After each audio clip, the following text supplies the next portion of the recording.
Today is October 16th, and I wanted to do this video to respond to your week 6 discussion board posts, but mostly your papers over fanatical schemes. Since I just finished grading your week 6 discussion board posts and I finished grading the papers a couple days ago, I've been fielding questions from students about the papers and my comments since then. So if you still have questions about your paper, my comments, or revising, anything like that, you still have time to turn in the revision because the revision is due on Sunday night. So I wanted to say a couple things, clear up some ideas that I saw in the papers and in the discussion board posts. One is something I consider to be my fault in asking a question badly early in the semester. There was a question on your discussion board in week 2, I believe, when we were reading Demagoguery and Democracy. And I asked, have you ever found yourself in an us versus them situation? And a lot of people described that. And Robert Miller uses that term, us versus them, as a phrase a lot in the book, and so it can be easy to just keep using the phrase. But I think holding to in-group and out-group is really a more, even though it doesn't really roll off the tongue, it's grammatically, stylistically, more precise way to refer to the phenomenon of including people in your in-group or excluding people who are in the out-group. And so Kenneth Burke's division and identification probably would have, in retrospect, been a good way to phrase people who think alike in the division of us versus them. So what I'm trying to say is, going forward in your discussion board post, or especially your researched argument paper, avoiding the phrase us versus them, even though it's accurate, and going with in-groups and out-groups is just going to be easier to phrase and more precise according to Robert Miller's theories. So using words like inclusion and exclusion, in-group and out-group, identification and division, I think those will be better for you to use in your writing going forward.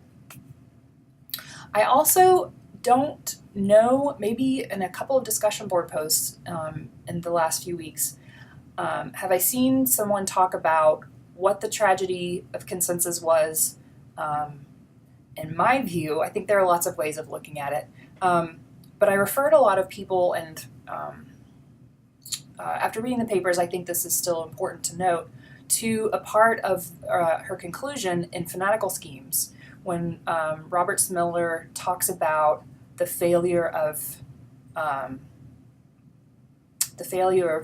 argument, or what civility means in a high-stakes public debate.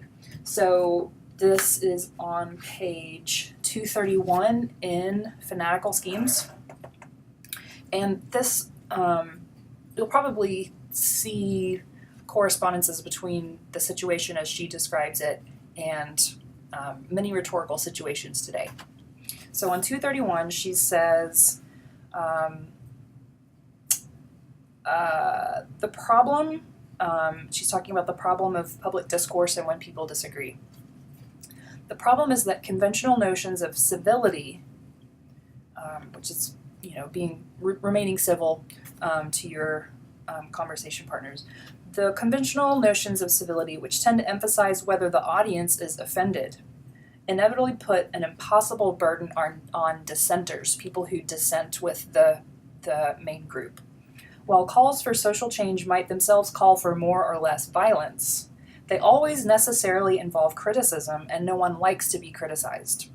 To prohibit anything other than quote-unquote civil political discourse, as long as civil is defined as discourse that does not upset anyone, is to prohibit social change. So what she's saying there is that to try to keep public discourse on topics or restrain it with tones that are not offensive to anyone is impossible for change, because if you want change, it'll mean criticizing policies. It'll mean criticizing people. It'll mean saying things that other people don't want to hear. But that's the only way you get social change, is not by people politely talking about superficial topics. It's uncomfortable because some people are not happy with the status quo, and that's why they're calling for change. And I've really recognized this, especially in light of the reading that we're doing for this class over the past few months. I sometimes engage in political debate, or, I'm aware of it, especially with regard to demagoguery and how people debate and how they use rhetoric, especially in online spaces, I guess. And I hear a lot of people saying the country used to be more unified, or this is a very, they call out divisive rhetoric, or saying, like, these people are being divisive. I've never seen our country so divided. Why can't we all just get along? Or why can't, I wish people could just be unified. I don't like hearing all this division, things like that, like unity versus division. Unity is good, division is bad. And it really highlighted what Robert Miller was saying in that passage about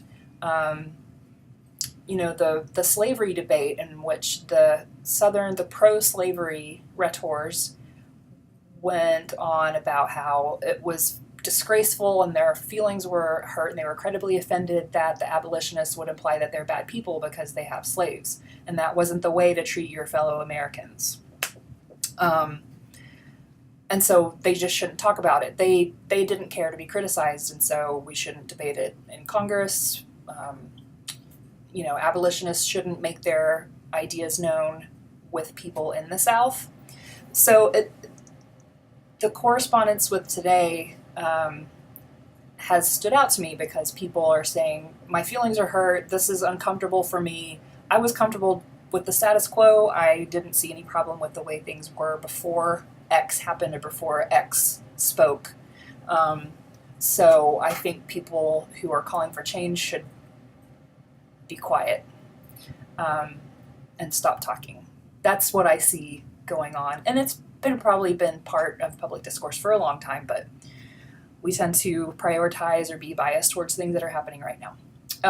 So I wanted to point that out. And I'll include in the comments or the description for this video a very recent CNN story over what they say is a massive poll, a Pew ideology poll, that shows how people are, shows evidence that people are getting really polarized, and that the political center of Americans used to be like this, and now it's like this, that people are really pulling to one side or another, and there's just no common ground over a lot of basic political questions.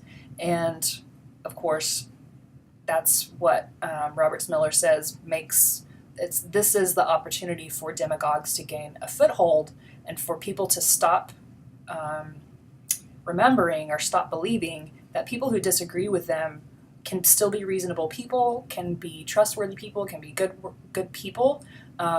This is where you see, I'm in the in group, these are my people, whatever they say is good. That's the out group.